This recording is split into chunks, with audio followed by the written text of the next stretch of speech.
मैं राहां ते नहीं तुरदा, मैं तुरदा तां राह बनदे, जुगां तो काफले आंदे, सच दा गवाह बनदे। सत श्री अकाल दोस्तों, मैं हाँ बलजीत कौर चौहाल ते अपने वादे मुताबिक अज मैं फिर हाजिर हाँ तुहाडा पसंदीदा प्रोग्राम लैके पिंडां विचों पिंड। ते अज मैं पिंड पहुंची हाँ माणेवाल दे विच, जो कि जिला लुधियाना दे विच पैंदा है। ते अज मैं तुहानू किसी गीतकार नाल भी नहीं मिलवा रही, किसी गायक नाल भी नहीं मिलवा रही। अज मैं तुहानू जिहड़ी शख्सियत नाल मिलवा रही हाँ, वो एक बहुत पक्की शख्सियत है और उन्हां दे बारे च गिनती गिनानी थोड़ी जी औखी है। वो तो असीं उन्हां नू जाके ही पुछ लांगे, पर मैं थोड़ा जिहा तुहानू हिंट दे सकदी हां कि जे आपां उन्हां नू ज़्यादा भी एक वर्ड विच बोलना होवे तां आपां उन्हां नू कह सकदे हां कि बहुत ही वधिया अपनी खुल के लिखण वाली कलम दे मालक लेखक कहलाउंदे ने ते उन्हां दा नाम है सुखजीत। जी हाँ, चलदे हां उन्हां दे पिंड ते उन्हां दे नाल गल्लां करदे हां ते उन्हां दी अपनी जिंदगी बारे खुल के उन्हां नू पुछदे हां कि उन्हां दा सफर किस तरह दा सी। तुसी देख रहे हो कि मेरे पीछे एक वड्डी जी पगडंडी जिहड़ी है वो आ रही है और आसे पासे जिहड़ियां कणकां ने वो पुंगर रही ने और इत्थे रेड कारपेट नहीं ग्रीन कारपेट जिहड़ा वो विछया होया और ऑक्सीजन इन्नी ज्यादा है कि हजम नहीं हो रही। पर मैं तुरदी तुरदी जिहड़ा वो सामने उन्हां दे खूह दे घर ते पहुंच ही गई हां। आई होप यही घर आ। सुखजीत जी। हाँ जी, आ गए जी। सत श्री अकाल बलजीत जी, सत श्री अकाल। और जी की हाल चाल है? बिल्कुल ठीक है, तुम सुनाओ। काफी लंबा पैंडा सी तुर के आना पिया, जे शहर च ते तां लोकी रिक्शा करके आउंदे। मैं भी ना 30 साल पहला इन्हां वट्टां ते तुरदा रहा ते अज तुहाडे करके मैं इत्थे आ गया। मैं सच्ची शुक्रगुजार हाँ, मेरा बचपन इत्थे बीतिया इन्हां वट्टां दे उत्ते इन्हां कणकां दे विच। हुण तां शहर च चले गए, तुसीं कहा तां मैं इत्थे आ गया तुहाडे करके। आओ मैं दृश्य है 30 साल सच्ची मुच्ची मेरा बचपन मैं सारा इत्थे ही रुलिया, इत्थों दी मिट्टी चट्टी, मां दी गोदी च खेडिया, बाप दीयां झिड़कां खादियां, छोटे हुंदे नूं काम दी आदत पै गई। इत्थे ही चुल्हे साडे अजे उवें ही ने, इत्थे दुध रिड़कदे रहे, डंगर चारे, इत्थे डंगर सांभे। किन्नियां यादां ने जिहड़ियां बलजीत जी मैं हुण तुहानूं मैं भावुक हां बस इस वेले। मैं वो तुहाडे चेहरे तो ही पढ़ रही हां कि तुसीं जिहड़े बहुत ज्यादा मतलब उस चीज नूं महसूस कर रहे हो। आओ मैं परिवार नूं मिलाउणा तुहानूं नाल ने, मेरी बेटी भी तुहाडे वांगू बट्टां ते बहुत औखी तुरी अज। आओ गुरदीप। सत श्री अकाल। ये गुरदीप है मेरी मिसेज है, जप जी है मेरी बेटी। हाँ बलजीत जी टीवी तो जिहड़े बहुत ही सोहना है। अजकल ते नाम तां जिहड़े ने वो थोड़े औखे याद हुंदे ने। बहुत बिल्कुल इन्हां चीज़ां तो पता चलदा कि तुसीं किन्ने ज्यादा ਜਿਹੜੇ ਆ मतलब अपने ਸਾਹਿਤਿਕ ਵਜੋਂ ਵੀ और अपने ਸੱਭਿਆਚਾਰ ਦੇ ਨਾਲ ਕਿੰਨੇ ਨੇੜੇ ਹੋ। ਨਹੀਂ ਮੈਂ ਸਾਹਿਤ ਔਰ ਸੱਭਿਆਚਾਰ ਨੂੰ ਆਪਣੇ ਜੀਵਨ ਚ ਢਾਲਿਆ ਹੈ, ਆਪਣੇ ਕੰਮਾਂ ਚ ਸਾਰਿਆਂ ਚ ਮੈਂ ਉਹਨੂੰ ਹਮੇਸ਼ਾ ਨਾਲ ਲੈ ਕੇ ਚੱਲਿਆ, ਆਪਣੇ ਬੱਚਿਆਂ ਚ ਵੀ ਘਰ ਦੇ ਵਿੱਚ ਵੀ। ਇਹ ਨਹੀਂ ਹੈ ਵੀ ਸਾਹਿਤ ਸਿਰਫ ਮੇਰਾ ਸ਼ੌਕ ਹੈ, ਸਾਹਿਤ ਮੇਰੇ ਲਹੂ ਚ ਰਚਿਆ ਹੋਇਆ ਹੈ। ਉਹ ਮੇਰਾ ਪੜ੍ਹਨਾ ਲਿਖਣਾ ਉਹ ਸਾਰਾ ਕੁਝ ਜਿਹੜਾ ਨਾ ਉਹ ਸੱਚਮੁੱਚ ਬਸ। ਤੇ ਉਹਦੇ ਨਾਲ ਮੈਂ ਇਹ ਵੀ ਤੁਹਾਨੂੰ ਪੁੱਛਣਾ ਚਾਹਾਂਗੀ ਕਿ ਤੁਹਾਡੇ ਬਚਪਨ ਦੀਆਂ ਯਾਦਾਂ ਜਿਹੜੀਆਂ ਨੇ ਉਹ ਤਾਂ ਕਾਫੀ ਇੰਟਰਸਟਿੰਗ ਹੋਣਗੀਆਂ, ਪਰ ਕੋਈ ਐਸੀ ਗਹਿਰੀ ਜਿਹੜੀ ਮਤਲਬ ਬਾਕੀਆਂ ਦੇ ਬਚਪਨ ਤੋਂ ਹਟ ਕੇ ਹੋਵੇ ਥੋੜੀ ਜਿਹੀ। ਬਲਜੀਤ ਤੁਸੀਂ ਨਾ ਦੁੱਖ ਦੀ ਰਗ ਛੇੜਤੀ। ਮੇਰਾ ਬਚਪਨ ਸੱਚੋਂ ਹੀ ਵੱਖਰਾ ਸੀ ਜੀ। ਕਿਹੜੀ ਇੱਕ ਯਾਦ ਤੁਹਾਨੂੰ ਮੈਂ ਦੱਸਾਂ ਵੀ ਜਿਹੜੀ ਵੱਖਰੀ ਸੀ। ਇੱਥੇ उस वेले आके रहना इस रोही बियाबान दे विच सचमुच हर रोज ही कुछ ना कुछ वखरा हुंदा सीगा। उन्हां सप्पां दे नाल रहना, ਜਿਹੜੇ ਨਾਗ ਕਈ ਵਾਰੀ ਅਸੀਂ ਸਾਡਾ ਛੱਪਰ ਦਾ ਪਹਿਲਾਂ ਛੱਪਰ ਬਣਾਇਆ ਹੁੰਦਾ ਸੀ ਕਾਨਿਆਂ ਦਾ, ਉਹਦੇ ਚੋਂ ਨਾਗ ਦਾ ਅਚਾਨਕ ਲਮਕ ਜਾਣਾ। ਔਰ ਜੇ ਤੁਹਾਨੂੰ ਮੈਂ ਇੱਕ ਰਾਤ ਦੀ ਗੱਲ ਦੱਸਾਂ ਅਜਿਹੀ ਕਿ ਜਿਹੜਾ ਸਾਡਾ ਛੱਪਰ ਹੁੰਦਾ ਸੀ ਨਾ, ਅਸੀਂ ਹੁਣ ਉਹਦੇ 'ਚ ਹੀ ਸੌਂਦੇ ਆ, ਉਸੇ ਛੱਪਰ 'ਚ ਸਾਰੇ ਉਹਦੇ 'ਚ ਸਾਰੇ, ਜਦੋਂ ਮੀਂਹ ਆਉਂਦਾ ਤਾਂ ਉਹ ਚੋਣ ਲੱਗ ਜਾਂਦਾ ਹੈ। ਤੇ ਇੱਕ ਰਾਤ ਕੀ ਹੁੰਦਾ ਹੈ, ਅਸੀਂ ਸੁੱਤੇ ਪਏ ਆ ਆਰਾਮ ਨਾਲ ਤੇ ਜ਼ੋਰ ਦੀ ਇੱਕ ਹਨੇਰੀ ਆਈ और जदों देखते हाँ थोड़ी जी अख खुली तो उपरों तारे नजर आ रहे ने सीधे। असीं सोचते हैं भी छप्पर कित्थे गया ते साडा छप्पर उड़ के दूर किते जा डिग्गिया ते सीधी उस तो बाद बारिश जिहड़ी साडे उत्ते आउण लग गई। अच्छा जब जी तुसीं मैनूं इह दसो जिद्दां तुहाडे पापा ने जिद्दां दस्सिया कि उन्हां दा बचपन इन्ना मतलब इंटरस्टिंग भी सीगा पर सख्त भी सीगा, उहदे नाल एडवेंचरस जिहनूं कह सकदे आपां, तुहाडा बचपन भी इदां दा? नहीं साडा तां बहुत डिफरेंट सीगा, असीं सिर्फ कल्ले ही सुणदे आ। अच्छा। हाँ जी बहुत डिफरेंट। ਤੁਹਾਡੇ ਪਾਪਾ ਤੁਹਾਨੂੰ ਸਹੂਲਤਾਂ ਦਿੰਦੇ ਨੇ ਸਾਰੀਆਂ, ਹੈ ਨਾ? ਹਾਂਜੀ। ਕੀ ਬਾਤ ਹੈ। ਤੇ ਤੁਸੀਂ ਕੀ ਦੱਸਣਾ ਚਾਹੋਗੇ ਕਿ ਤੁਸੀਂ ਉਹ ਚੀਜ਼ਾਂ ਦੇਖ ਰਹੇ ਹੋ? ਜੋ ਕੁਝ ਮੈਨੂੰ ਨਹੀਂ ਮਿਲਿਆ ਬਚਪਨ ਦੇ ਵਿੱਚ, ਜਿਹੜੀਆਂ ਗੱਲਾਂ ਦਾ ਅਭਾਵ ਰਿਹਾ, ਘਾਟਾਂ ਰਹੀਆਂ, ਜਿਨ੍ਹਾਂ ਲਈ ਅਸੀਂ ਤਰਸਦੇ ਰਹੇ, ਔਰ ਮੈਂ ਇਹ ਚਾਹਿਆ ਹਮੇਸ਼ਾ ਕਿ ਮੇਰਾ ਬੱਚਾ ਜਿਹੜਾ ਹੈ ਉਹਦੇ ਲਈ ਤਰਸੇ ਨਾ। ਕੀ ਬਾਤ। ਜਿਹੜਾ ਇਹਨਾਂ ਦਾ ਬਚਪਨ ਹੈ, ਘੱਟ ਤੋਂ ਘੱਟ ਇਹਨਾਂ ਨੂੰ ਉਹ ਜੀ ਕੋਈ ਘਾਟ, ਕੋਈ ਅਭਾਵ ਮਹਿਸੂਸ ਨਾ ਹੋ। ਅੱਛਾ, ਤੇ ਮੈਨੂੰ ਲੱਗਦਾ ਇਹੋ ਜਿਹੀ ਫੀਲਿੰਗ ਤੁਹਾਡੀ ਧਰਮ ਪਤਨੀ ਨੂੰ ਵੀ ਹੋਣੀ ਹੈ, ਘਰ ਦੀ ਸਰਕਾਰ। ਬਿਲਕੁਲ ਬਿਲਕੁਲ ਬਿਲਕੁਲ। ਅੱਛਾ, ਤੁਹਾਨੂੰ ਕਿਸ ਤਰ੍ਹਾਂ ਦਾ ਲੱਗਦਾ? ਅਕਸਰ ਕੀ ਹੁੰਦਾ ਕਿ ਜਿਹੜੇ ਲੇਖਕ ਹੁੰਦੇ ਨਾ, ਉਹਨਾਂ ਦੀਆਂ ਜਿਹੜੀਆਂ ਪਤਨੀਆਂ ਹੁੰਦੀਆਂ ਨੇ ਨਾ, ਉਹ ਬਹੁਤ ਪਰੇਸ਼ਾਨ ਹੁੰਦੀਆਂ ਨੇ ਕਿ ਇਹ ਸਾਰਾ ਦਿਨ ਲੋਕਾਂ ਵਿੱਚ ਰਹਿੰਦੇ ਨੇ, ਸਾਰਾ ਦਿਨ ਆਪਣੀਆਂ ਕਿਤਾਬਾਂ ਵਿੱਚ ਰਹਿੰਦੇ ਨੇ, ਤੇ ਫਿਰ ਇੰਨੀ ਬਹੁਪੱਖੀ ਪਰਸਨੈਲਿਟੀ ਹੋਵੇ, ਤੁਹਾਨੂੰ ਕਿੱਦਾਂ ਦਾ ਮਹਿਸੂਸ ਹੁੰਦਾ ਹੈ? ਕਿੰਨਾ ਕੁ ਸਾਥ ਨਿਭਾਇਆ ਤੁਸੀਂ ਹੁਣ ਤੱਕ? ਸੁਖਜੀਤ ਨੇ ਮੇਰੇ ਨਾਲ ਹਰ ਤਰ੍ਹਾਂ ਦਾ ਸਾਥ ਨਿਭਾਇਆ ਜੀ। ਅੱਛਾ। ਜੋ ਲੇਖ ਕਮਰੇ ਆਮ ਸੁਣਿਆ ਜਾਂਦਾ ਹੈ ਕਿ ਲੇਖ ਨਹੀਂ ਨਿਭਾ ਪਾਉਂਦੇ, ਇਹਨਾਂ ਨੇ ਮੇਰੇ ਨਾਲ ਪੂਰੀ ਤਰ੍ਹਾਂ ਸਾਥ ਨਿਭਾਇਆ ਔਰ ਹਰ ਖੇਤਰ ਦੇ ਵਿੱਚ ਨਿਭਾਇਆ ਜੀ। ਕੀ ਬਾਤ ਹੈ। ਮੈਨੂੰ ਕਦੇ ਵੀ ਕਿਸੇ ਚੀਜ਼ ਦੀ ਘਾਟ ਨਹੀਂ ਮਹਿਸੂਸ ਹੁੰਦੀ। ਤੇ ਸਹੀ ਮਾਇਨੇ 'ਚ ਜਿਹੜਾ ਸੁਖਜੀਤ ਹੈ, ਉਹ ਆਪਣਾ ਤਾਰਫ ਦੇ ਤੇ ਉਹ ਕਿਸ ਤਰ੍ਹਾਂ ਦੇਗਾ? ਬਹੁਤ ਵੱਖਰੀ ਸ਼ਖਸੀਅਤ। ਹਾਂ, ਮੈਂ ਸੱਚਮੁੱਚ ਬਹੁਤ ਸਾਰੇ ਮੈਂ ਖੇਤਰਾਂ 'ਚ ਵਿਚਰਿਆ। ਮੈਂ ਆਪਣਾ ਜਿਹੜਾ ਬਚਪਨ ਤੋਂ ਲੈ ਕੇ ਇੱਕ ਕਿਸਾਨ ਦੇ ਤੌਰ ਤੇ, ਅੱਜ ਬਹੁਤ ਸਾਰੇ ਸਫਲ ਕਿਸਾਨ ਹੋਣਗੇ, ਲੇਕਿਨ ਉਹਨਾਂ ਦਿਨਾਂ ਦੇ ਵਿੱਚ ਜਿੰਨੀ ਸੁਥਰੀ ਖੇਤੀ ਮੈਂ ਕੀਤੀ, ਇੱਕ ਕਿਸਾਨ ਦੇ ਵਾਂਗੂ, ਉਹ ਵੀ ਇੱਕ ਮੇਰਾ ਰੂਪ ਹੈ ਜੀ, ਸੁਖਜੀਤ ਦਾ। ਦੂਜਾ ਰੂਪ ਹੈ ਕਿ ਸਾਡੇ ਇਸ ਮਾਣੇਵਾਲ ਪਿੰਡ ਦੇ ਵਿੱਚ ਕੋਈ ਗਰਾਊਂਡ ਨਹੀਂ ਸੀ, ਤੇ ਅਸੀਂ 4 ਮੁੰਡੇ ਜਿਹੜੇ ਸੀ ਉਹ ਇਕੱਠੇ ਹੋਏ, ਤੇ ਅਸੀਂ ਲਗਭਗ ਅੱਧੇ ਪਿੰਡ ਨਾਲ ਲੜ ਕੇ ਗਰਾਊਂਡ ਬਣਾਇਆ, ਤੇ ਮੈਂ ਫੁੱਟਬਾਲ ਦਾ ਬਹੁਤ ਅੱਛਾ ਪਲੇਅਰ ਰਿਹਾ ਜੀ। ਖਿਡਾਰੀ ਸੁਖਜੀਤ, ਉਹ ਵੀ ਇੱਕ ਮੇਰਾ ਰੂਪ ਹੈ। ਉਸ ਤੋਂ ਬਾਅਦ ਮੈਂ, ਕਿਉਂਕਿ ਨਾਮਧਾਰੀ ਜਿਹੜੀ ਸੰਪਰਦਾ ਹੈ ਉਹਦੇ ਨਾਲ ਅਸੀਂ ਪੀੜ੍ਹੀਆਂ ਤੋਂ ਸੰਬੰਧਿਤ ਹਾਂ, ਤੇ ਮੈਂ ਭੈਣੀ ਸਾਹਿਬ ਚਲਾ ਗਿਆ, ਤੇ ਉੱਥੇ ਜਾ ਕੇ ਮੈਂ ਲੰਬਾ ਸਮਾਂ ਸਰਪੰਚੀ ਦੀ ਸੇਵਾ ਵੀ ਕੀਤੀ। ਭੈਣੀ ਸਾਹਿਬ ਵਰਗੇ ਇਤਿਹਾਸਕ ਪਿੰਡ ਦੇ ਵਿੱਚ ਸਰਪੰਚ ਰਿਹਾ। ਰਾਜਨੀਤੀ ਦੇ ਵਿੱਚ ਉਹ ਵੀ ਇੱਕ ਮੇਰੇ ਵਿਅਕਤੀਤਵ ਦਾ ਹਿੱਸਾ ਹੈ, ਬਹੁਤ ਵੱਡਾ। ਪਰ ਜਿਹੜੀਆਂ ਇੱਕ ਰਾਜਨੀਤੀ ਦੇ ਵਿੱਚ ਬਦਮਾਸ਼ੀਆਂ ਹੁੰਦੀਆਂ ਨੇ, ਉਹ ਵੀ ਇੱਕ ਤਰ੍ਹਾਂ ਸਾਰਾ ਕੁਝ ਉਹ ਨਾਲ ਚੱਲਦਾ ਰਿਹਾ। ਜਿਹੜਾ ਆਪਾਂ ਡਰ ਸਕਦੇ ਹਾਂ ਤੁਹਾਡੇ ਤੋਂ? ਨਹੀਂ ਨਹੀਂ, ਡਰਨ ਵਾਲੀ ਕੋਈ ਗੱਲ ਨਹੀਂ। ਮੈਂ ਇੱਕ ਨਾ ਮੈਂਸ਼ਨ ਕਰਨੀ ਚਾਹੁੰਦਾ ਕਿ ਸਾਰੇ, ਚਾਹੇ ਕਿਸਾਨ ਸੀ, ਖਿਡਾਰੀ ਸੀ, ਸਰਪੰਚ ਸੀ, ਇਹ ਬਦਮਾਸ਼ੀਆਂ ਵੀ ਸੀ, ਸਾਰਾ ਕੁਝ ਇਹ ਹੁੰਦੇ ਸੁਣਦੇ ਲੇਖਕ ਹਮੇਸ਼ਾ ਮੇਰੇ ਤੇ ਭਾਰੂ ਰਿਹਾ, ਸਾਹਿਤ ਹਮੇਸ਼ਾ ਮੇਰੇ ਤੇ ਭਾਰੂ ਰਿਹਾ। ਸਾਹਿਤ ਇਸ ਤਰ੍ਹਾਂ ਰਿਹਾ ਕਿ ਜਿਵੇਂ ਕੋਈ ਵੈਲ ਜਾਂ ਜਨੂਨ ਤੁਹਾਡੇ ਲਹੂ ਚ ਘੁਲ ਜਾਵੇ, ਸਾਹਿਤ ਮੇਰੇ ਜੀਵਨ ਦੇ ਵਿੱਚ ਇਸ ਤਰ੍ਹਾਂ ਰਿਹਾ। ਵਾਹ, ਜਿਵੇਂ ਕਿ ਤੁਸੀਂ ਜਾਣਿਆ ਕਿ ਇਹ ਬਹੁਤ ਪੱਖੀ ਸ਼ਖਸੀਅਤ ਨੇ ਔਰ ਹਰ ਫੀਲਡ ਵਿੱਚ ਇਹਨਾਂ ਨੇ ਅਲਟੀਮੇਟ ਤੱਕ ਕੰਮ ਕੀਤਾ, ਔਰ ਪਰ ਉਹਦੇ ਬਾਵਜੂਦ ਇਹਨਾਂ ਦਾ ਲੇਖਨ ਜਿਹੜਾ ਸਾਹਿਤ ਜਿਹੜਾ ਸੀ ਉਹ ਇਹਨਾਂ ਤੇ ਭਾਰੂ ਰਿਹਾ। ਉਹਦੇ ਬਾਰੇ ਵੀ ਅਸੀਂ ਜਾਣਾਂਗੇ, ਪਰ ਲੈਣੇ ਆ ਤੇ ਨਿੱਕਾ ਜਿਹਾ ਬ੍ਰੇਕ, ਤੇ ਮਿਲਦੇ ਹਾਂ ਬ੍ਰੇਕ ਤੋਂ ਬਾਅਦ। ਇੱਕ ਵਾਰ ਫਿਰ ਤੁਹਾਡਾ ਸਵਾਗਤ ਹੈ ਬੇਸ਼ੁਮਾਰ ਕਿਤਾਬਾਂ ਦੇ ਨਾਲ, ਤੁਹਾਡੇ ਆਪਣੇ ਪਸੰਦੀਦਾ ਪ੍ਰੋਗਰਾਮ ਪਿੰਡਾਂ ਵਿੱਚੋਂ ਪਿੰਡ ਦੇ ਵਿੱਚ, ਤੇ ਅਸੀਂ ਜੁੜੇ ਹੋਏ ਹਾਂ ਸੁਖਜੀਤ ਜੀ ਦੇ ਨਾਲ, ਉਹਨਾਂ ਦੇ ਘਰ ਮਾਛੀਵਾੜਾ ਦੇ ਵਿੱਚ। ਤੇ ਸੁਖਜੀਤ ਜੀ, ਇਹ ਦੱਸੋ, ਕਹਿੰਦਾ ਕਿ ਕਿਤਾਬ ਜਾਗਦੀ ਹੈ, ਔਰ ਤੁਹਾਡੀ ਇਸ ਲਾਇਬ੍ਰੇਰੀ ਵਿੱਚ ਤਾਂ ਬਹੁਤ ਸਾਰੀਆਂ ਕਿਤਾਬਾਂ ਨੇ, ਔਰ ਇਹਨਾਂ ਨੂੰ ਤਾਂ ਤੁਹਾਨੂੰ ਬਹੁਤ ਅਰਸਾ ਵੀ ਲੱਗਿਆ ਹੋਣਾ ਸਾਰਿਆਂ ਨੂੰ ਇਕੱਠੀਆਂ ਕਰਨ ਤੇ। ਅਸਲ ਵਿੱਚ ਇਹ ਹੋਇਆ ਕਿ ਮੇਰੇ ਨਾ ਪਿਤਾ ਜੀ ਨੂੰ ਸ਼ੌਕ ਸੀ ਜੀ। ਮੈਂ ਜਦੋਂ ਅੱਖਾਂ ਖੋਲੀਆਂ ਉਦੋਂ ਘਰ ਦੇ ਵਿੱਚ ਮਹਾਭਾਰਤ, ਰਾਮਾਇਣ ਤੇ ਸੈਂਚੀਆਂ ਗੁਰੂ ਗ੍ਰੰਥ ਸਾਹਿਬ ਦੀਆਂ ਉਹ ਸੀਗੀਆਂ। ਤੇ ਤੁਹਾਨੂੰ ਹੈਰਾਨੀ ਹੋਊਗੀ ਕਿ ਮੈਂ 3ਜੀ ਕਲਾਸ ਦੇ ਵਿੱਚ ਮਹਾਭਾਰਤ ਪੜ੍ਹਨ ਲੱਗ ਗਿਆ ਸੀ। ਅੱਛਾ ਜੀ। ਕਿ ਮੈਂ ਆਪਣੀ ਜ਼ਿੰਦਗੀ 'ਚ ਜਿਹੜੀ ਪਹਿਲੀ ਕਿਤਾਬ ਖਰੀਦੀ 5ਵੀਂ 'ਚ ਪੜ੍ਹਦੇ ਆ, ਉਹ ਹੀਰ ਵਾਰੇ ਸ਼ਾਹ ਸੀ, 2 ਰੁਪਏ 65 ਪੈਸੇ ਦੀ। ਤੇ ਉਦੋਂ ਤੋਂ ਹੀ ਮੈਂ ਕਿਤਾਬਾਂ ਖਰੀਦਦਾ ਚਲਿਆ ਆਉਣਾ ਹੈ। ਅੱਛਾ। ਔਰ ਮੈਂ ਮੰਨਦਾ ਕਿ ਕੋਈ ਵੀ ਲੇਖਕ ਅਨੁਭਵ ਤੇ ਅਧਿਐਨ ਤੋਂ ਬਿਨਾਂ ਲੇਖਕ ਨਹੀਂ ਬਣ ਸਕਦਾ। ਠੀਕ ਹੈ। ਅਨੁਭਵ ਜਿੰਨਾ ਜ਼ਰੂਰੀ ਹੈ, ਉਨਾ ਹੀ ਅਧਿਐਨ ਜ਼ਰੂਰੀ ਹੈ। ਤੇ ਇਹ ਕਿਤਾਬਾਂ ਸਿਰਫ ਦਿਖਾਵੇ ਵਾਸਤੇ ਨਹੀਂ ਹੈਗੀਆਂ। ਮੈਂ ਇਹਨਾਂ ਨੂੰ ਪੜ੍ਹਦਾ ਔਰ ਨਿੱਠ ਕੇ ਇਹਨਾਂ ਦਾ ਅਧਿਐਨ ਕੀਤਾ ਹੈ।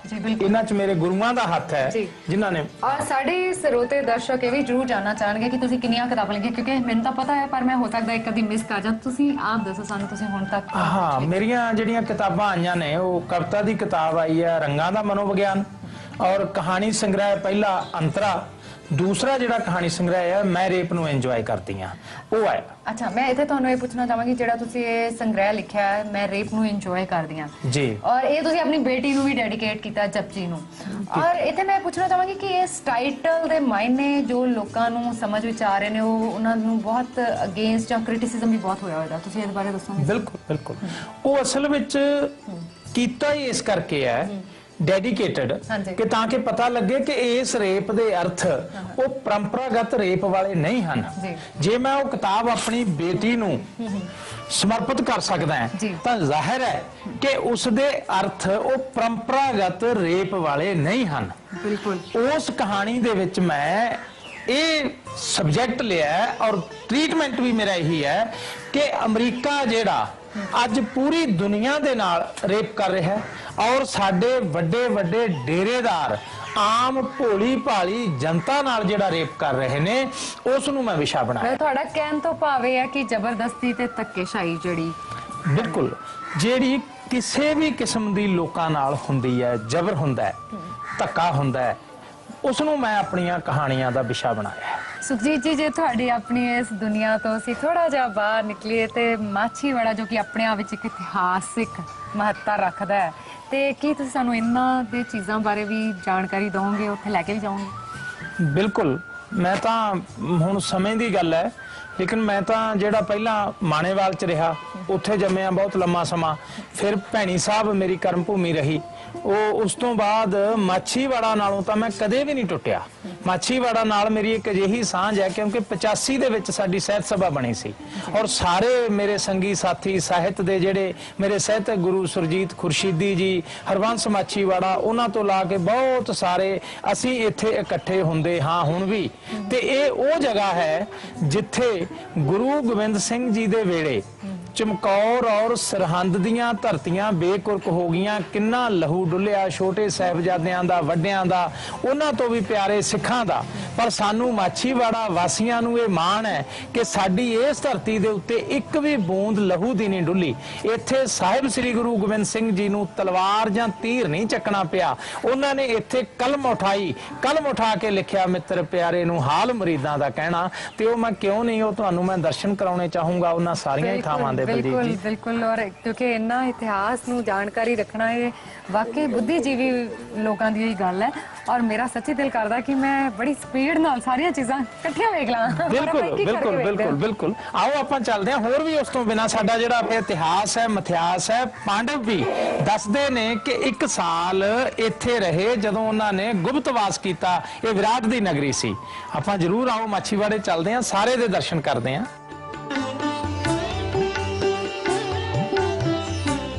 ਬਲਜੀਤ ਜੀ, ਇਹ ਹੈ ਉਹ ਸਥਾਨ, ਉਹ ਸਿੱਧ ਮੰਦਰ ਜਿੱਥੇ ਪਾਂਡਵ ਜਿਹੜੇ ਸੀ ਉਹ ਵਿਰਾਟ ਰਾਜੇ ਦੀ ਨਗਰੀ 'ਚ ਕਹਿੰਦੇ ਨੇ ਕਿ 1 ਸਾਲ ਗੁਪਤਵਾਸ ਵੇਲੇ ਰਹੇ ਔਰ ਇੱਥੇ ਉਹਨਾਂ ਨੇ ਮੰਗ ਮੰਗੀ ਸੀ ਮਾਤਾ ਗੰਗਾ ਤੋਂ ਕਿ ਅਸੀਂ ਉੱਥੇ ਆ ਨਹੀਂ ਸਕਦੇ, ਹੁਣ ਤੁਸੀਂ ਆਓ। ਔਰ ਇਹ ਜਲ ਵਗਦਾ ਹੈ ਔਰ ਸਿੱਧ ਮੰਦਰ ਦੀਆਂ ਨਿਸ਼ਾਨੀਆਂ ਹੁੰਦੀਆਂ ਨੇ, ਉਹਦੇ ਕੋਲੇ ਜਲ ਹੋਵੇ, ਸ਼ਮਸ਼ਾਨ ਘਾਟ ਹੋਵੇ। ਤੇ ਇਸ ਮੰਦਰ ਦੇ ਵਿੱਚ ਇਹ ਜਿਹੜਾ ਸ਼ਿਵਲਿੰਗ ਇੱਥੇ ਸਥਾਪਿਤ ਹੈ, ਸੂਰਜ ਦੀ ਪਹਿਲੀ ਕਿਰਨ ਸ਼ਿਵਲਿੰਗ ਦੇ ਉੱਤੇ ਪੈਂਦੀ ਹੈ ਜਦੋਂ ਸੂਰਜ ਉਦੈ ਹੁੰਦਾ ਹੈ ਔਰ ਇਹ ਸ਼ਿਵਲਿੰਗ ਸਥਾਪਿਤ ਹੈ। ਇਸੇ ਮੰਦਰ ਦੇ ਵਿੱਚ ਜਿਹੜੀ ਹਨੂਮਾਨ ਜੀ ਦੀ ਦਕਸ਼ਣ ਮੁਖੀ ਮੂਰਤੀ ਸਥਾਪਨਾ ਕੀਤੀ ਹੋਈ ਹੈ, ਬਹੁਤ ਪੁਰਾਤਨ, ਜਿਹੜੀ ਉੱਤਰੀ ਭਾਰਤ ਦੇ ਵਿੱਚ ਬਹੁਤ ਘੱਟ ਹੈ। ਜੀ ਸੁਖਜੀਤ ਜੀ, ਮੈਂ ਤਾਂ ਆਪਣੇ ਆਪ ਨੂੰ ਬਹੁਤ ਖੁਸ਼ਕਿਸਮਤ ਸਮਝਦੀ ਹਾਂ ਕਿ ਪਿੰਡਾਂ ਵਿੱਚੋਂ ਪਿੰਡ ਦੇ ਜ਼ਰੀਏ ਮੈਂ ਇਹਨਾਂ ਥਾਵਾਂ ਤੇ ਘੁੰਮ ਰਹੀ ਹਾਂ ਕਿ ਜਿੱਥੇ ਮੈਂ ਕਦੀ ਸੋਚ ਨਹੀਂ ਸਕਦੀ ਸੀ ਕਿ ਮੈਂ ਜਾ ਕੇ ਸਪੈਸ਼ਲੀ ਦੇਖਾਂਗੀ। ਸੱਚਮੁੱਚ ਪਾਂਡਵਾਂ ਤੋਂ ਬਾਅਦ ਕਿਹਾ ਜਾਂਦਾ ਹੈ ਕਿ ਗੁਰੂ ਨਾਨਕ ਦੇਵ ਜੀ ਵੀ ਇੱਥੇ ਆਏ। ਇਹ ਮਾਛੀ ਹੁੰਦਾ ਸੀ, ਉਹਨਾਂ ਦਾ ਮੱਛੀਆਂ ਦਾ ਇਹ ਸਥਾਨ ਸੀ, ਸਤਲੁਜ ਦਰਿਆ ਇੱਥੇ ਨੇੜੇ ਚੱਲਦਾ ਸੀਗਾ। ਔਰ ਉਸ ਤੋਂ ਬਾਅਦ ਗੁਰੂ ਗੋਬਿੰਦ ਸਿੰਘ ਜੀ ਦਾ ਤਾਂ ਤੁਹਾਨੂੰ ਪਤਾ ਹੀ ਹੈ ਕਿ ਇੱਥੇ ਉਹਨਾਂ ਦੀ ਪਵਿੱਤਰ ਯਾਦ ਨਾਲ ਸੰਬੰਧਿਤ ਕਿੰਨੇ ਗੁਰਦੁਆਰਾ ਸਾਹਿਬਾਨ ਨੇ। ਜਿਵੇਂ ਮੈਂ ਪਹਿਲਾਂ ਦੱਸਿਆ, ਗੁਰਦੁਆਰਾ ਚਰਨ ਕਮਲ ਸਾਹਿਬ ਜਿੱਥੇ ਅਸੀਂ ਹੁਣ ਜਾਵਾਂਗੇ, ਫਿਰ ਇੱਥੇ ਗੁਰਦੁਆਰਾ ਚਬਾਰਾ ਸਾਹਿਬ ਹੈ, ਮੱਟ ਸਾਹਿਬ ਜਿੱਥੇ ਉਹਨਾਂ ਨੇ ਕੱਪੜੇ ਰੰਗੇ ਸੀ। ਤੇ ਉਹ ਦੋਏ ਪਠਾਨ ਭਰਾ ਜਿਹੜੇ ਸੀਗੇ, ਗਨੀ ਖਾਨ, ਨਬੀ ਖਾਨ, ਉਹਨਾਂ ਦੀ ਯਾਦ ਦੇ ਵਿੱਚ ਬੜਾ ਸ਼ਾਨਦਾਰ ਗੁਰਦੁਆਰਾ ਸਾਹਿਬ ਹੈ। ਫਿਰ ਗੁਰਦੁਆਰਾ ਕਿਰਪਾਨ ਭੇਟ ਹੈ ਜਿੱਥੇ ਉਹਨੇ ਰੋਕਿਆ ਸੀ ਮੁਗਲ ਕਮਾਂਡਰ ਨੇ, ਤੇ ਉਹਨਾਂ ਨੇ ਕਿਹਾ ਸੀ ਵੀ ਹਾਂ ਉੱਚ ਦੇ ਪੀਰ ਬਣ ਕੇ ਜਾ ਰਹੇ ਸੀ, ਗੁਰੂ ਸਾਹਿਬ ਨੇ ਕਿਹਾ ਸੀ ਕਿ ਹਾਂ ਕਿਰਪਾਨ ਭੇਟ ਕਰਕੇ ਛਕ ਲਓ, ਉਹਨਾਂ ਨੇ ਗਊ ਮਾਸ ਪਰੋਸਿਆ ਸੀਗਾ। ਬਿਲਕੁਲ। ਔਰ ਜਿਵੇਂ ਕਿ ਆਪਾਂ ਪਹਿਲੇ ਸੈਗਮੈਂਟ ਵਿੱਚ ਤੁਹਾਡੇ ਬਚਪਨ ਬਾਰੇ ਐਂਡ ਤੁਹਾਡੇ ਜਿਹੜਾ ਸੀ ਇੱਕ ਵਿਅਕਤੀਤਵ ਬਾਰੇ ਜਾਣਨ ਦੀ ਕਾਫੀ ਕੋਸ਼ਿਸ਼ ਕੀਤੀ ਔਰ ਤੁਸੀਂ ਦੱਸਿਆ ਵੀ ਖੁੱਲ ਡੁੱਲ ਕੇ। ਔਰ ਸੈਕੰਡ ਸੈਗਮੈਂਟ ਦੇ ਵਿੱਚ ਤੁਸੀਂ ਸਾਨੂੰ ਆਪਣਾ ਇੱਕ ਖੂਬਸੂਰਤ ਮਾਛੀਵਾੜਾ ਜਿਹੜਾ ਉਹਦਾ ਇਤਿਹਾਸ ਦੱਸਿਆ ਔਰ ਮੈਨੂੰ ਲੱਗਦਾ ਕਿ ਅਲੀ ਹੋਰ ਅਸੀਂ ਬਹੁਤ ਗਹਿਰਾਈਆਂ ਵਿੱਚ ਤੁਹਾਨੂੰ ਟਟੋਲਣਾ। ਤੇ ਮੈਨੂੰ ਲੱਗਦਾ ਕਿ ਇੱਥੇ ਮੈਂ ਇੱਕ ਛੋਟਾ ਜਿਹਾ ਬ੍ਰੇਕ ਲੈ ਲਾਂ ਤੇ ਅਸੀਂ ਮਿਲਦੇ ਹਾਂ ਬ੍ਰੇਕ ਤੋਂ ਬਾਅਦ। ਬ੍ਰੇਕ ਤੋਂ ਬਾਅਦ ਇੱਕ ਵਾਰ ਫੇਰ ਤੁਹਾਡਾ ਸਵਾਗਤ ਹੈ ਪ੍ਰੋਗਰਾਮ ਪਿੰਡਾਂ ਵਿੱਚੋਂ ਪਿੰਡ ਦੇ ਵਿੱਚ ਤੇ ਅਸੀਂ ਜੁੜੇ ਹੋਏ ਹਾਂ ਸੁਖਜੀਤ ਜੀ ਦੇ ਨਾਲ ਉਹਨਾਂ ਦੇ ਪਿੰਡ ਮਾਛੀਵਾੜਾ ਦੇ ਵਿੱਚ। ਜੀ ਸੁਖਜੀਤ ਜੀ, ਇਹ ਅਸੀਂ ਗੁਰਦੁਆਰਾ ਮਾਛੀਵਾੜਾ ਸਾਹਿਬ ਵਿੱਚ ਹੈਗੇ ਹਾਂ ਜੀ ਤੇ ਇਹਦੇ ਇਤਿਹਾਸ ਬਾਰੇ ਜਿਹੜਾ ਉਹ ਤੁਸੀਂ ਸਾਡੇ ਸਾਰੇ ਦਰਸ਼ਕਾਂ ਨੂੰ ਜ਼ਰੂਰ ਦੱਸੋ। ਗੁਰੂ ਗੋਬਿੰਦ ਸਿੰਘ ਜੀ ਜਦੋਂ ਆਨੰਦਪੁਰ ਸਾਹਿਬ ਨੂੰ ਛੱਡ ਕੇ ਸਰਸਾ ਤੇ ਪਰਿਵਾਰ ਦਾ ਵਿਛੋੜਾ ਪੈ ਗਿਆ, ਚਮਕੌਰ ਸਾਹਿਬ ਦੀ ਲੜਾਈ ਹੋਈ, ਉੱਥੇ ਵੀ ਵੱਡੇ ਸਾਹਿਬਜ਼ਾਦੇ ਜਿਹੜੇ ਸ਼ਹੀਦ ਹੋ ਗਏ, ਤਾਂ ਇਕੱਲੇ ਹੀ ਚੱਲ ਕੇ ਗੁਰੂ ਸਾਹਿਬ ਬਲੋਲਪੁਰ ਝਾੜ ਸਾਹਿਬ ਤੋਂ ਹੁੰਦੇ ਹੋਏ ਇਸ ਥਾਂ ਤੇ ਆ ਕੇ ਬਰਾਜੇ। ਜਿਹੜਾ ਪਿੱਛੇ ਜੰਡ ਦਿਖਾਈ ਦੇ ਰਿਹਾ ਹੈ ਉਹ ਉਸ ਵੇਲੇ ਦਾ ਇਤਿਹਾਸਕ ਜੰਡ ਹੈ, ਜਿਹਦੇ ਥੱਲੇ ਆ ਕੇ ਹੱਥ ਦੇ ਵਿੱਚ ਇੱਕੋ ਹੀ ਸ਼ਮਸ਼ੀਰ ਸੀ, ਜਾਮਾ ਜਿਹੜਾ ਉਹ ਲੀਰੋ ਲੀਰ ਹੋਇਆ ਸੀ, 2 ਦਿਨ ਤੋਂ ਪਤਾ ਨਹੀਂ ਕੁਝ ਛਕਿਆ ਸੀ, ਕੁਝ ਵੀ ਨਹੀਂ। ਉਸੇ ਤਰ੍ਹਾਂ ਉਹਨਾਂ ਨੇ ਆ ਕੇ, ਲੇਕਿਨ ਜਿਹੜੀ ਉਸ ਵੇਲੇ ਦੀ ਉਹਨਾਂ ਦੀ ਚੜ੍ਹਦੀ ਕਲਾ ਸੀ, ਔਰ ਮੈਂ ਮਾਛੀਵਾੜਾ ਨਿਵਾਸੀ ਹੋਣ ਕਰਕੇ ਇਹ ਦੱਸਣ 'ਚ ਮਾਣ ਮਹਿਸੂਸ ਕਰਦਾ ਕਿ ਜਿੱਥੇ ਸਰਹੰਦ ਦੀ ਚਮਕੌਰ ਸਾਹਿਬ ਦੀਆਂ ਧਰਤੀਆਂ ਬੇਕਿਰਕ ਹੋਈਆਂ, ਸਾਹਿਬਜ਼ਾਦਿਆਂ ਦਾ, ਉਹਨਾਂ ਤੋਂ ਵੀ ਪਿਆਰੇ ਸਿੱਖਾਂ ਦਾ ਲਹੂ ਡੁੱਲਿਆ, ਲੇਕਿਨ ਮਾਛੀਵਾੜਾ ਦੀ ਧਰਤੀ ਹੈ ਜਿੱਥੇ ਇੱਕ ਬੂੰਦ ਵੀ ਲਹੂ ਦੀ ਨਹੀਂ ਡੁੱਲੀ। ਇੱਥੇ ਗੁਰੂ ਸਾਹਿਬ ਨੇ ਨਾ ਤੇਗ ਉਠਾਈ ਨਾ ਤੀਰ ਉਠਾਇਆ, ਇੱਥੇ ਉਹਨਾਂ ਨੇ ਕਲਮ ਉਠਾਈ ਤੇ ਉਸ ਨੂੰ ਸੰਬੋਧਿਤ ਹੋ ਕੇ ਸ਼ਬਦ ਉਚਾਰਿਆ, ਮਿੱਤਰ ਪਿਆਰੇ ਨੂੰ ਹਾਲ ਮੁਰੀਦਾਂ ਦਾ ਕਹਿਣਾ, ਤੁਧ ਬਿਨ ਰੋਗ ਰਜ਼ਾਈਆਂ ਦਾ ਓਡਣ, ਨਾਗ ਨਿਵਾਸਾਂ ਦਾ ਰਹਿਣਾ। ਇਹ ਸ਼ਬਦ ਇਸ ਥਾਂ ਤੇ ਉਚਾਰਿਆ ਗਿਆ, ਕਿਉਂਕਿ ਅੱਜ ਜਦੋਂ ਤੁਸੀਂ ਇੱਕ ਲੇਖਕ ਨਾਲ ਗੱਲ ਕਰ ਰਹੇ ਹੋ ਤੇ ਮਾਛੀਵਾੜੇ ਦੇ ਹਰ ਬਸਿੰਦੇ ਨੂੰ ਹੀ ਨਹੀਂ, ਇਹ ਇੱਥੋਂ ਦੇ ਜਿਹੜਾ ਕੋਈ ਵੀ ਲੇਖਕ ਹੈ ਉਹਨੂੰ ਮਾਣ ਹੈ ਇਸ ਗੱਲ ਤੇ ਕਿ ਅਸੀਂ ਗੁਰੂ ਗੋਬਿੰਦ ਸਿੰਘ ਜੀ ਦੇ ਉਹਨਾਂ ਪੂਰਨਿਆਂ ਤੇ ਚੱਲ ਰਹੇ ਹਾਂ। ਉਸ ਕਲਮ ਦੀ ਜਾਗ ਜਿਹੜੀ ਉਦੋਂ ਦੀ ਲੱਗੀ ਹੋਈ ਹੈ। ਅਸੀਂ ਜਿਹੜੀ ਇੱਥੇ ਲਾਇਬ੍ਰੇਰੀ ਵੀ ਸਥਾਪਿਤ ਕੀਤੀ ਹੈ ਨਗਰ ਪੰਚਾਇਤ ਦੇ ਵੱਲੋਂ, ਉਸ ਲਾਇਬ੍ਰੇਰੀ ਦਾ ਨਾਮ ਵੀ ਅਸੀਂ ਮਿੱਤਰ ਪਿਆਰੇ ਨੂੰ ਸ਼ਬਦ ਲਾਇਬ੍ਰੇਰੀ ਰੱਖਿਆ ਹੈ। ਅੱਛਾ, ਫਿਰ ਹੁਣ ਤੁਸੀਂ ਇਸ ਤੋਂ ਬਾਅਦ ਜਿਹੜਾ ਉਹ ਤੁਸੀਂ ਮੈਨੂੰ ਹੁਣ ਕਿੱਥੇ ਲੈ ਕੇ ਜਾ ਰਹੇ ਹੋ ਜੀ? ਮੈਂ ਨਾ ਦੱਸਣਾ ਚਾਹੁੰਦਾ ਹੈ ਕਿ ਇਹ ਜਗ੍ਹਾ ਨੂੰ ਤੁਹਾਨੂੰ ਪਤਾ ਹੈ ਕਿ ਮਾਛੀਵਾੜੇ ਨੂੰ ਮਾਛੀਵਾੜੇ ਦੇ ਜੰਗਲਾਂ ਨਾਲ ਯਾਦ ਕੀਤਾ ਜਾਂਦਾ ਹੈ, ਔਰ ਮੈਂ ਤੁਹਾਨੂੰ ਉਸ ਜੰਗਲ ਦੀ ਝਲਕ ਦਿਖਾਉਣਾ ਚਾਹੁੰਦਾ ਕਿ ਤੁਹਾਨੂੰ ਇਹ ਸਾਰਾ ਸੰਗਮਰਮਰ ਲੱਗਿਆ ਹੋਇਆ ਇਹ ਸਾਰਾ ਵੀ ਦਿਖਾਈ ਦਿੰਦਾ ਹੈ ਤੇ ਲੇਕਿਨ ਉਸ ਜੰਗਲ ਦੀ ਝਲਕ ਜਿਹੜੀ ਹੈ ਆਓ ਆਪਾਂ ਉਹ ਵੀ ਜਰਾ ਦੇਖੀਏ। ਜੀ ਹਾਂ।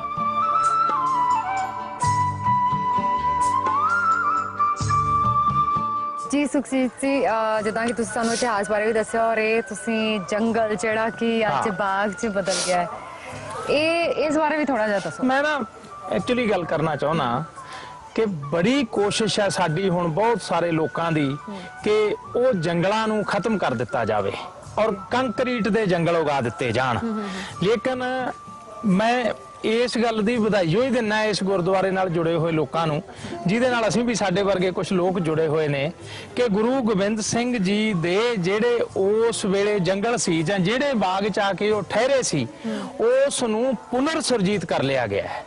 ਔਰ ਤੁਸੀਂ ਦੇਖੋਗੇ ਕਿ ਕਿੱਲਿਆਂ ਦੇ ਕਿੱਲੇ ਇਸ ਗੁਰਦੁਆਰਾ ਸਾਹਿਬ ਦੇ ਆਲੇ ਦੁਆਲੇ ਜੰਗਲ ਨੇ। ਬਿਲਕੁਲ। ਔਰ ਇਹ ਜੰਗਲਾਂ ਕਰਕੇ ਹੀ ਹੈ ਕਿ ਜਦੋਂ ਅਗਲਾ ਕਹਿੰਦਾ ਕਿ ਮਾਛੀਵਾੜੇ ਦੇ ਜੰਗਲਾਂ 'ਚ ਜਾਣਾ ਹੈ, ਉਹ ਦਿਮਾਗ 'ਚੋਂ ਬਿੰਬ ਲੈ ਕੇ ਆਉਂਦਾ ਹੈ ਤੇ ਇਹ ਜੰਗਲ ਦੇਖ ਕੇ ਆ ਕੇ ਉਹਨੂੰ ਕੁਝ ਤਸੱਲੀ ਮਿਲਦੀ ਹੈ ਕਿ ਚਲੋ ਕੁਝ ਤਾਂ ਉਸ ਵਕਤ ਦਾ ਸੰਭਾਲਿਆ ਹੋਇਆ। ਬਿਲਕੁਲ ਬਿਲਕੁਲ। ਔਰ ਇਸੇ ਚੀਜ਼ ਤੋਂ ਮੈਂ ਵਾਪਸ ਤੁਹਾਡੀ ਉਸ ਚੀਜ਼ ਨਾਲ ਚੱਲਦੀ ਹਾਂ, ਜਦੋਂ ਸ਼ੁਰੂਆਤ ਕੀਤੀ ਸੀ ਤੁਸੀਂ ਦੱਸਿਆ ਸੀ ਕਿ ਤੁਸੀਂ ਕਿਸਾਨ ਵੀ ਸੀ, ਤੁਸੀਂ ਰਾਜਨੀਤੀ 'ਚ ਪਏ, ਤੁਸੀਂ ਸਰਪੰਚੀ ਵੀ ਕੀਤੀ, ਤੁਸੀਂ ਇੱਕ ਖਿਡਾਰੀ ਵੀ ਸੀਗੇ। ਔਰ ਮੈਂ ਇੱਥੇ ਇੱਕ ਚੀਜ਼ ਤੁਹਾਨੂੰ ਪੁੱਛਣਾ ਚਾਹਾਂਗੀ, ਕਿਉਂਕਿ ਰਾਜਨੀਤੀ ਜਾਂ ਸਰਪੰਚੀ ਦੇ ਵਿੱਚ ਬਹੁਤ ਸਾਰੇ ਤੁਹਾਡੇ ਐਸੇ ਪਰਸਨਲ ਚੀਜ਼ਾਂ ਐਸੀਆਂ ਵਾਪਰੀਆਂ ਜਿਹਦੇ ਨਾਲ ਤੁਹਾਡੇ ਕਾਫੀ ਦੁਸ਼ਮਣ ਵੀ ਬਣੇ। ਕੀ ਤੁਹਾਨੂੰ ਲੱਗਿਆ ਕਿ ਉਹ ਉਸ ਟਾਈਮ ਤੇ ਸਮੇਂ ਦਾ ਮਾਹੌਲ ਇਸ ਤਰ੍ਹਾਂ ਦਾ ਸੀ ਜਾਂ ਸੰਗਤ ਇਸ ਤਰ੍ਹਾਂ ਦੀ ਸੀ ਕਿ ਤੁਹਾਨੂੰ ਆਟੋਮੈਟਿਕਲੀ ਉਹਨਾਂ ਚੀਜ਼ਾਂ ਵਿੱਚ ਜਿਹੜਾ ਤੁਸੀਂ ਚਲੇ ਗਏ? ਬਿਲਕੁਲ ਬਿਲਕੁਲ, ਉਹ ਹਾਲਾਤ ਵੀ ਸੀ ਇਸ ਤਰ੍ਹਾਂ ਦੇ, ਸਮਾਂ ਵੀ ਇਸ ਤਰ੍ਹਾਂ ਦਾ ਸੀਗਾ, ਪਰ ਮੈਂ ਸਮਝਦਾ ਕਿ ਉਸ ਵੇਲੇ ਜਿਵੇਂ ਮੈਂ ਸਿੱਧਾ ਸਰੀਰਕ ਤੌਰ ਤੇ ਲੜ ਰਿਹਾ ਸੀ ਤੇ ਹੁਣ ਮੈਂ ਉਹਨਾਂ ਲੋਕਾਂ ਨਾਲ ਹੀ ਕਲਮ ਨਾਲ ਲੜ ਰਿਹਾ, ਸ਼ਬਦਾਂ ਦੇ ਨਾਲ ਲੜ ਰਿਹਾ। ਮੈਂ ਹੁਣ ਵੀ ਫਿਲਹਾਲ ਦੇ ਵਿੱਚ ਜਿਹੜਾ ਗੁਰਬਚਨ ਜੀ ਛਾਪ ਰਹੇ ਨੇ ਹਰ 3 ਮਹੀਨੇ ਬਾਅਦ ਮੇਰਾ ਸਵੈ ਬਿਰਤਾਂਤ, ਉਹਦੇ ਵਿੱਚ ਵੀ ਮੈਂ ਨਾ ਆਪਣੇ ਆਪ ਨੂੰ ਨਾ ਕੋਈ ਹੋਰ ਲੋਕਾਂ ਨੂੰ ਜਿਹੜੇ ਚੰਗੇ ਕੰਮ ਨਹੀਂ ਹੋਏ, ਜੇ ਮੈਥੋਂ ਨਹੀਂ ਹੋਏ ਤੇ ਮੈਂ ਖੁਦ ਨੂੰ ਵੀ ਨਹੀਂ ਬਖਸ਼ਦਾ ਤੇ ਮੈਂ ਦੂਜਿਆਂ ਨੂੰ ਵੀ ਨਹੀਂ ਬਖਸ਼ਦਾ। ਜਾਂਦੇ ਜਾਂਦੇ ਤੁਸੀਂ ਆਪਣੇ ਪਾਠਕਾਂ ਨੂੰ ਜਾਂ ਜਿਹੜੇ ਲਿਖਣਾ ਚਾਹੁੰਦੇ ਨੇ, ਲੇਖਕ ਬਣਨਾ ਚਾਹੁੰਦੇ ਨੇ, ਉਹਨਾਂ ਨੂੰ ਕੁਝ ਕਹਿਣਾ ਚਾਹੋਗੇ? ਜੀ ਬਿਲਕੁਲ। ਇੱਕ ਤੇ ਮੈਂ ਇਹ ਹੈ ਕਿ ਜੇ ਤੁਹਾਡਾ ਅਨੁਭਵ ਵਿਸ਼ਾਲ ਨਹੀਂ ਹੈ, ਤੁਸੀਂ ਅਨੁਭਵ ਨੂੰ ਨਹੀਂ ਵਧਾਉਂਦੇ ਤੇ ਤੁਸੀਂ ਲਿਖ ਨਹੀਂ ਸਕਦੇ। ਔਰ ਪਹਿਲਾਂ ਇੰਨਾ ਕੁਝ ਲਿਖਿਆ ਜਾ ਚੁੱਕਿਆ, ਨਵੀਂ ਗੱਲ ਕੋਈ ਵੀ ਨਹੀਂ ਹੈ ਕਰਨ ਵਾਲੀ। ਇੱਕ ਤੇ ਉਹਨੂੰ ਪੜ੍ਹਨਾ, ਅਧਿਐਨ ਕਰਨਾ ਸਭ ਤੋਂ ਜ਼ਿਆਦਾ ਜ਼ਰੂਰੀ ਹੈ। ਦੂਜਾ, ਮੈਂ ਬਾਰ-ਬਾਰ ਅਨੁਭਵ ਦੀ ਗੱਲ ਕਰਦਾ, ਇੱਕ ਵਿਅਕਤੀ ਆਪਣੇ ਦਫ਼ਤਰ ਤੋਂ ਘਰ 9 ਵਜੇ ਜਾਂਦਾ, 5 ਵਜੇ ਵਾਪਸ ਆ ਜਾਂਦਾ, ਉਸੇ ਰਸਤੇ ਤੋਂ ਲੰਘਦਾ, ਤੁਸੀਂ ਉਸ ਤੋਂ ਜ਼ਿਆਦਾ ਆਸ ਨਹੀਂ ਕਰ ਸਕਦੇ। ਉਹਦੇ ਕੋਲੇ ਉਹੀ ਅਨੁਭਵ ਹੈ। ਜੇ ਉਹ ਇੱਧਰ ਉੱਧਰ ਨਹੀਂ ਜਾਂਦਾ, ਦੁਨੀਆ 'ਚ ਨਹੀਂ ਘੁੰਮਦਾ, ਲੋਕਾਂ ਨੂੰ ਨਹੀਂ ਮਿਲਦਾ, ਤਾਂ ਉਹਦਾ ਅਨੁਭਵ ਵਿਸ਼ਾਲ ਨਹੀਂ ਹੋਵੇਗਾ। ਨਵੇਂ ਲਿਖਣ ਵਾਲਿਆਂ ਨੂੰ ਨਿੱਠ ਕੇ ਅਧਿਐਨ ਕਰਨਾ ਚਾਹੀਦਾ, ਆਪਣੇ ਤੋਂ ਪਹਿਲਿਆਂ ਦਾ ਪੜ੍ਹਨਾ ਚਾਹੀਦਾ, ਔਰ ਅਨੁਭਵ ਜਿਹੜਾ ਉਹਦਾ ਵਿਸ਼ਾਲ ਹੋਣਾ ਚਾਹੀਦਾ। ਇੱਕ ਹੋਰ ਗੱਲ, ਦੋ ਚੀਜ਼ਾਂ ਨੇ, ਵੇਦਨਾ ਤੇ ਸੰਵੇਦਨਾ।